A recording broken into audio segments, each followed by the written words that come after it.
Am I the a-hole for contaminating honey with peanut butter and not telling my peanut-allergic housemate?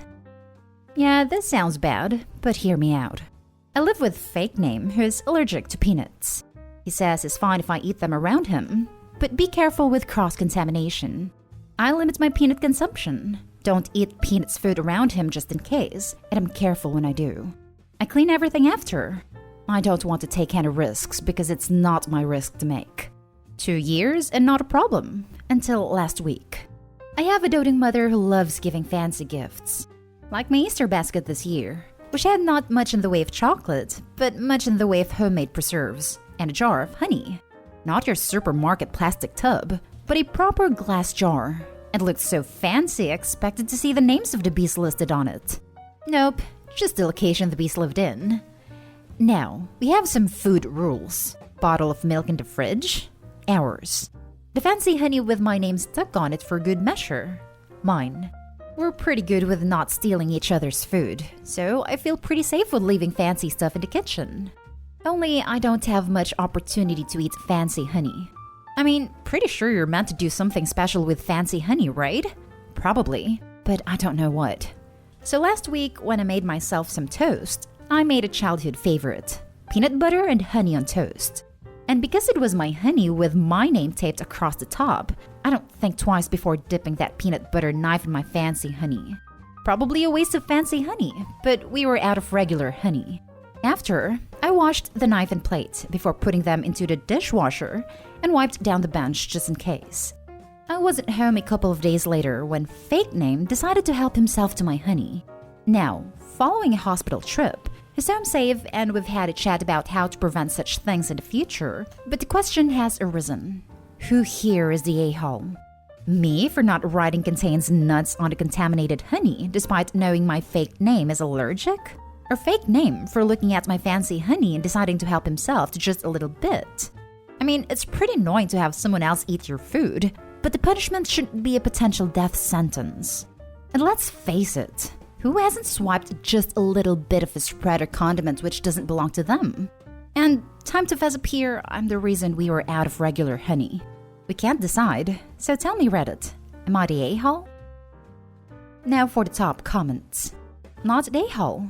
This never would have happened if your roommate hadn't helped himself to your food without asking. This is all on him. Just a quick, hey, can I have a bit of your fancy honey? Would have prevented this entire situation, as you obviously would have told him, nah bro, I double dipped a peanut butter knife in that. Ask before you help yourself to other people's things. If I was OP, I would straight up tell him not to touch any of my foods or condiments going forward. But the roommate sounds like he is not the type to take personal responsibility for himself and blames other people for his mistakes. I would dare to say he would probably be quick to pursue a lawsuit if he suffered severe injuries. Don't let him misconstrue your past generosity as an open-door policy of helping himself. Explicitly tell him no. I don't know.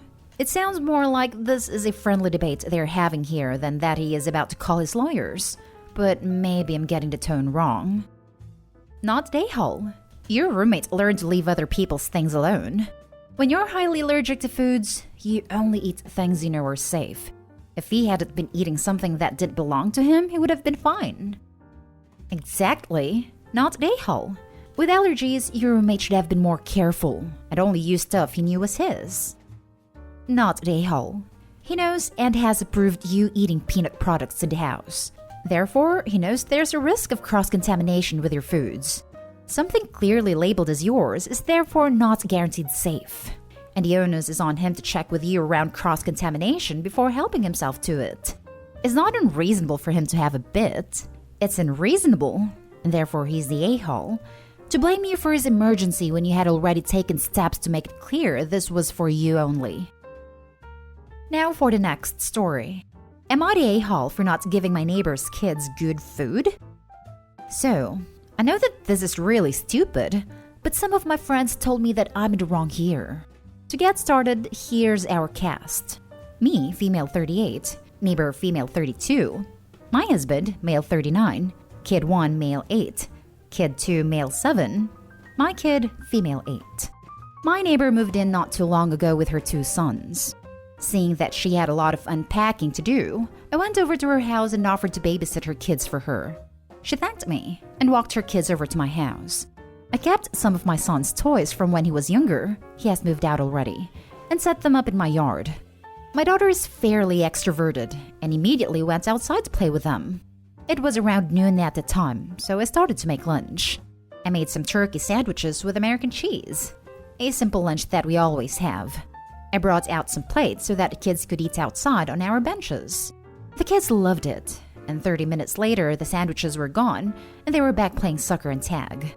A few hours later, the neighbor's kids and my child marched inside and sat down, tired. I put on some cartoons and told them I would be right back as I left to go get the neighbor to pick up her children.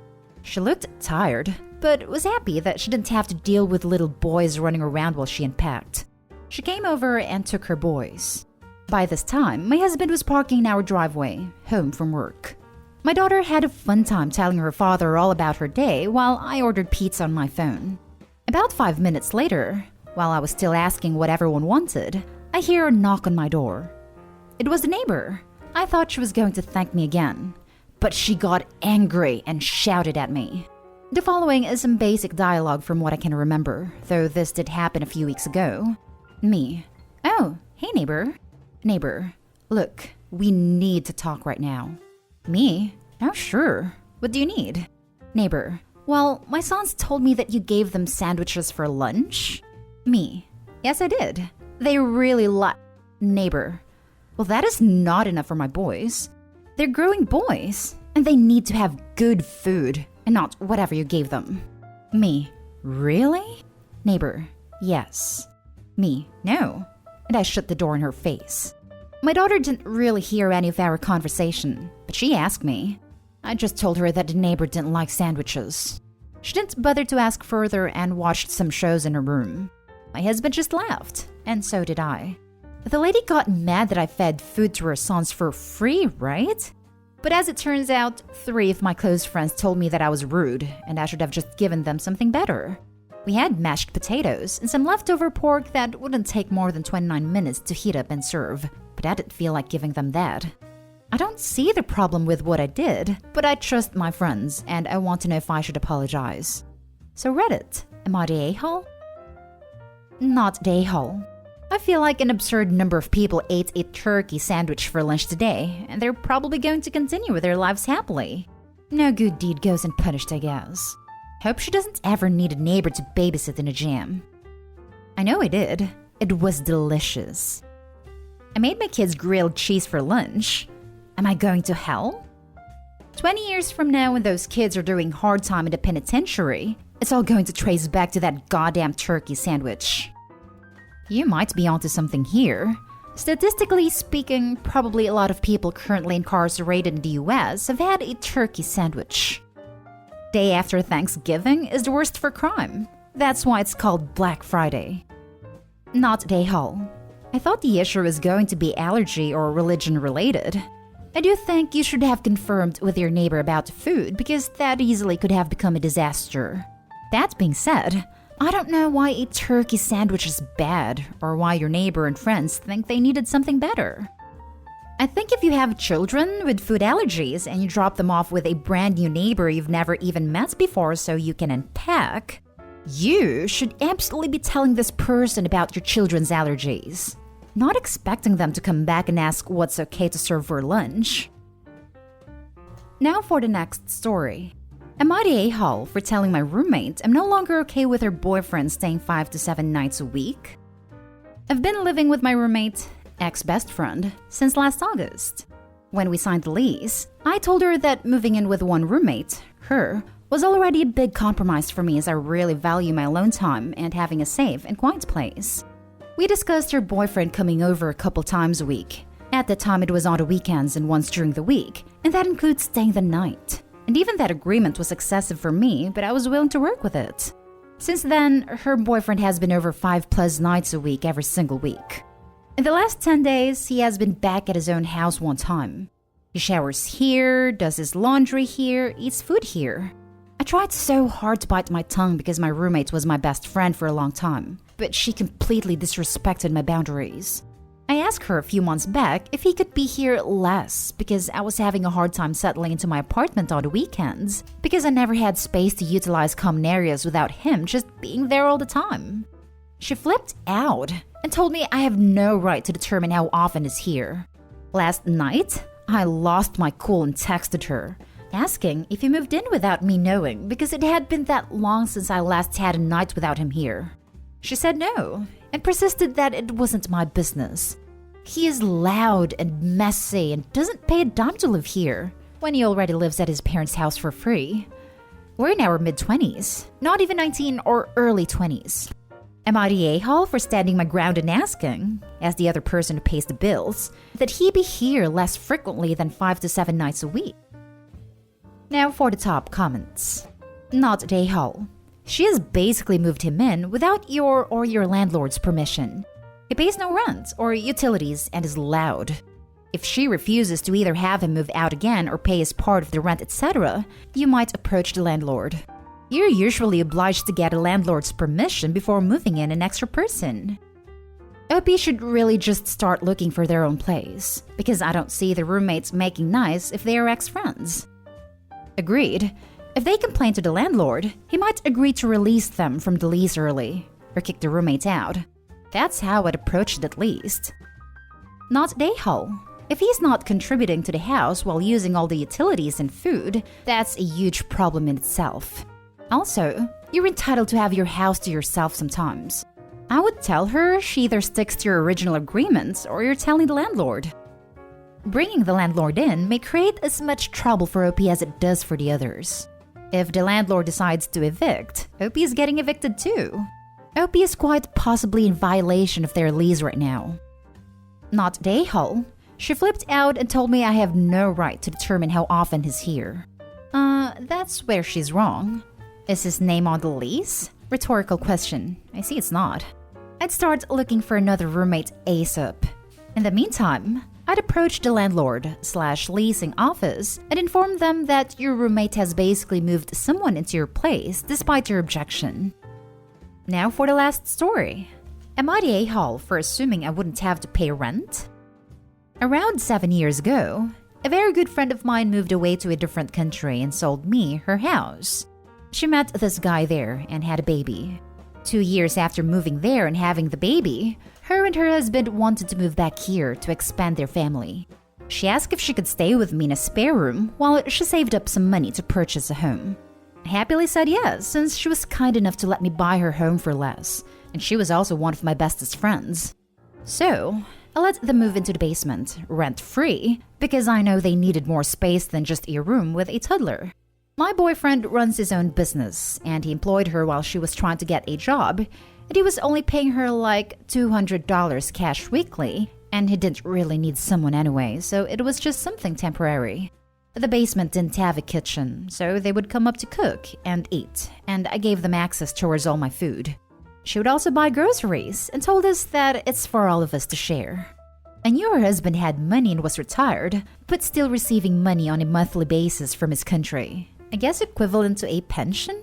But I have clue as to what that amount was. But he did not work while he was here. She's also decently wealthy, and we would constantly go shopping together and out to eat, and she would spend a good amount of money. She ended up staying for 4 years, which is longer than anticipated, and during that time, we talked about adding a bathroom for them, and her husband offered to do the work, so we didn't have to hire a company. We paid to add a bathroom, kitchen, and separate the empty floor plan to 2 bedrooms. This was mostly for their convenience, but we were planning on doing something along those lines in the future. She also stayed working for my boyfriend for the $200 weekly, even after we all found some jobs she qualified for. She now owns her own house and is renting out the 2nd floor. My boyfriend and I are in the process of buying a new home and completely renovating it and want to sell our current home ASAP. But we have to rent out somewhere to stay for a few months. We asked if we can stay in her unfinished basement, when she then informed us that the people living in the 2nd floor have moved out and offered for us to stay there instead. My boyfriend and I were ecstatic and agreed and sold our house and have to move out in 2 weeks. We all met up for dinner this weekend and she tells us how much our rent should be. I explained to her that we weren't planning on paying rent, And why she didn't tell us about it sooner, and she asked why we assumed it would be free. In all honesty, I can afford rent, and it is cheaper than an Airbnb, but I just felt that after what we did for them, it should have been free. Let me know. Am I the a-hole? Not the a-hole. They lived rent-free for 4 years and can't let you crash for a couple of weeks? That's really crappy. I'd hazard she only offered you the second floor for that very reason. I'd go stay in a hotel and avoid giving them your money if they can't see reason. Added to add, maybe present them with what their rent would have been had you charged them what they want to charge you. Obviously, you can't go back on this and ask for it, but maybe it will put into perspective just how much they saved. Thank you so much for the input. My boyfriend and I are currently looking for other options. Feel kind of weird for being like, this is how much you were to owe me if I wasn't such a nice person, because I didn't do it expecting anything in return. Not the a-hole. Please, examine your relationship with this fair-weather friend.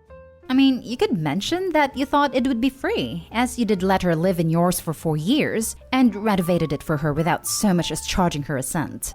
Which is why you didn't think that you would have to pay rent. Should probably be mortified to reveal a different color to that you have seen. I know. I valued our friendship so much, and when I did a favor, I always thought she'd do the same for me. Well, I guess I was wrong about that. Very obviously not the a-hole. It's a simple tit-for-tat situation. You could have been making money from that basement for 4 years, but instead chose to let your friend live rent-free there out of the kindness of your own heart. I would kill to have friends as generous as you, Opie. From what you've established about their financial situation, she doesn't need to rent money. If that's the case, there's no reason why they can't pay you back for your years of generosity by letting you live rent-free for a few months. Given the fact that she overstayed her welcome, maybe she's worried you'll do the same to her, and that's why she wants to implement some kind of financial control here. Thank you so much. I feel extremely betrayed by her. And I've never felt that before, because she's always been equally as generous except this situation. Which is why this is so hard for me to process.